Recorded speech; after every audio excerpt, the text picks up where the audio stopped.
ఓం నమ శివాయ. ఈరోజు వీడియో ఏంటి అంటే మనం నిత్యం పూజ చేస్తూ ఉంటాం కదా, ఆ సందర్భంలో కూడా పూజ చేసిన ఫలితం రావడం లేదా? అయితే ఈ 7 తప్పులేంటో తెలుసుకోండి.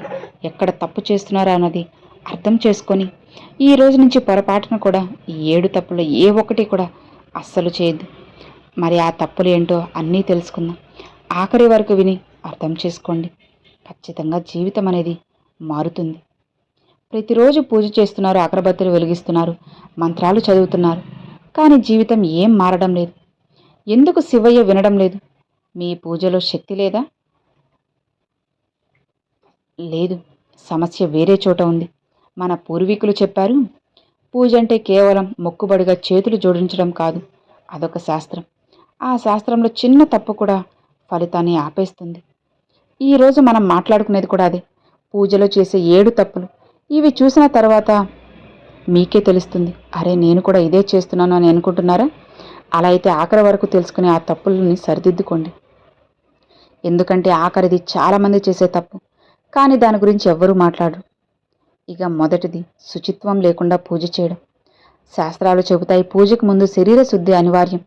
చాలామంది త్వరగా లేచి మొక్కుబడిగా ముఖం కూడా సరిగ్గా కడగకుండా నేరుగా దేవుని ముందు కూర్చుంటారు. ఇది తప్పు. భగవద్గీత చెబుతుంది, శుచిర్భూత్వా యోమాం యజతి శ్రద్ధయూయతః. దాని అర్థం, శుచిగా శ్రద్ధతో నన్ను పూజించేవాడికి నేను సంపూర్ణంగా ప్రసన్నుడు అవుతాను. శ్రీకృష్ణుడు అర్జునుడికి భక్తి స్వరూపాన్ని వివరిస్తూ చెప్పిన వాక్యం. శుచిత్వం భక్తికి మొదటి మెట్టు అని స్పష్టం చేశాడు. శరీరం శుద్ధిగా ఉంటే మనసు శుద్ధిగా ఉంటుంది, మనసు శుద్ధిగా ఉంటేనే పూజ శక్తివంతంగా అవుతుంది.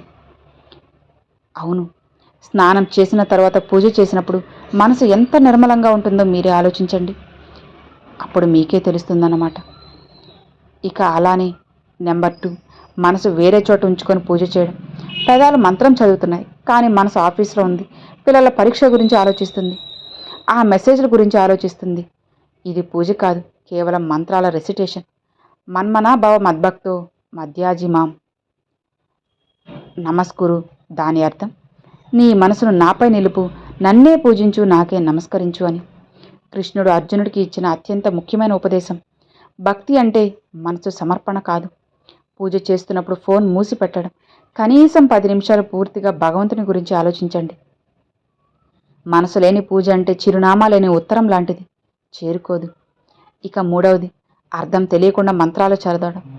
చాలామంది చిన్నప్పటి నుంచి విన్న మంత్రాలను ఆటోమేటిక్గా చదువుతారు, చెప్పేస్తారు. అరజ్ఞాన సమేతం యత్ పూజనం తత్ఫలప్రదం. దాని అర్థం, తెలిసి చేసే పూజ మాత్రమే నిజమైన ఫలాల్ని ఇస్తుంది. పూజా విధానాన్ని వివరిస్తూ స్కంద పురాణంలో చెప్పిన వాక్యం, భావం లేని పూజ శూన్యమని స్పష్టంగా నిర్దేశించారు. మీ జీవితంలో లేదా మీకు తెలిసిన వారి జీవితంలో జరిగిన సంఘటన చెప్పండి. ఎగ్జాంపుల్గా ఒక పెద్ద మనిషి ఇలా అంటారు, నేను 30 సంవత్సరాల మంత్రం చదివాను, అర్థం నేర్చుకున్నాను, దేవుడు వినడం మొదలుపెట్టాడు అని. అది తప్పు. ఇక 4వ విషయం, కేవలం కోరికల కోసమే పూజ చేయడం. దేవుడా నాకు ఉద్యోగం ఇవ్వు, నా పరీక్షను పాస్ చేయించు, నా సమస్యను తీర్చు అని ప్రతిసారి ఒక షాపింగ్ లిస్ట్ అయిపోతుంది. కానీ పూజ అంటే కేవలం కోరికలు అడగడం కాదు, అది కృతజ్ఞతను వ్యక్తం చేయడం కూడా. యోమాం పశ్యతి సర్వత్రా సర్వం ప్రపంచమై పశ్యతి. ఎవరు నన్ను అన్ని చోట్ల చూస్తారో వాడు నాకు దూరంగా లేడు, నేను వారికి దూరంగా లేను అని కృష్ణుడు యోగ సాధన వివరిస్తూ చెప్పిన శ్లోకం. భగవంతుణ్ణి సర్వత్రా చూడగలిగే దృష్టి భక్తికి అసలు పరీక్ష. నేను నమ్మేది కూడా ఇది. ఎగ్జాంపుల్గా కృతజ్ఞత. పూజ మొదలుపెట్టిన తర్వాత మీ జీవితంలో ఏం మారింది? మీ అబ్జర్వేషన్ షేర్ చేయండి. కేవలం ఒక్కసారి ధన్యవాదములు అనడానికి పూజ చేయండి, ఆ అనుభవమే వేరుగా ఉంటుంది. ఇక 5వది, నిరంతరత లేకుండా పూజ చేయడం. పరీక్ష వస్తే పూజ చేస్తారు, సమస్య వస్తే గుడికి వెళ్తారు, అన్నీ బాగున్నప్పుడు భగవంతుడు గుర్తురాడు.